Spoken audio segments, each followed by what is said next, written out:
पवित्र रमजान मध्ये हाफिज ढगाळ.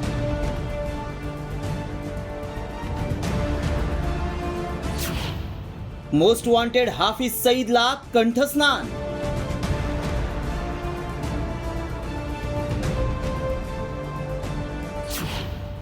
भारताच्या दुश्मनाचा गेम ओव्हर.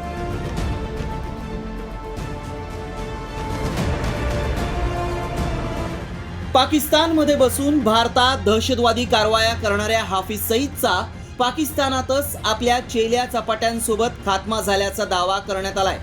शनिवारी रात्री पंजाब प्रांतातील झेलमधून आपल्या घरी जात असताना हाफिज सईद आणि अबू कटालला अज्ञात हल्लेखोरांनी धडाधड गोळ्या झाडून संपवलं.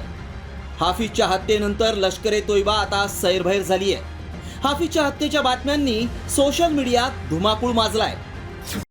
कॉमस्कोर नुसार आता isakal.com आहे देशातील नंबर 1 ची मराठी न्यूज वेबसाईट.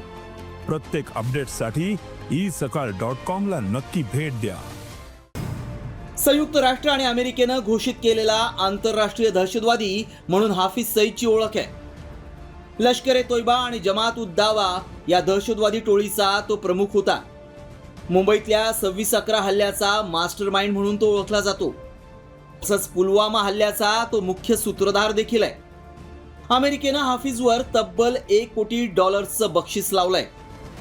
हाफिज सईदचा खेळ संपल्याची पाकिस्तानात दबक्या आवाजात चर्चा आहे. सोशल मीडिया प्लॅटफॉर्म X आणि पाकिस्तानी हँडलवर हाफिज सईद ठार झाल्याचा दावा करण्यात येतोय.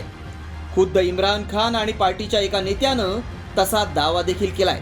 त्यामुळे हाफिज सईद X वर ट्रेंडिंगमध्ये आहे. याआधी देखील अनेकदा हाफिज सईद मारला गेल्याच्या अफवा पसरल्या होत्या. मात्र आता झालेला हल्ला खरा असून अजून पाकिस्ताननं या घटनेची पुष्टी केलेली नाही. त्यामुळे पाकमधील ट्विटर ट्रेंड पाहता पाकला नापाक करणाऱ्या हाफिजचा खात्मा व्हावा अशी पाकड्यांची इच्छा असल्याचं दिसतंय. ब्युरो रिपोर्ट, साम टीव्ही न्यूज, मुंबई.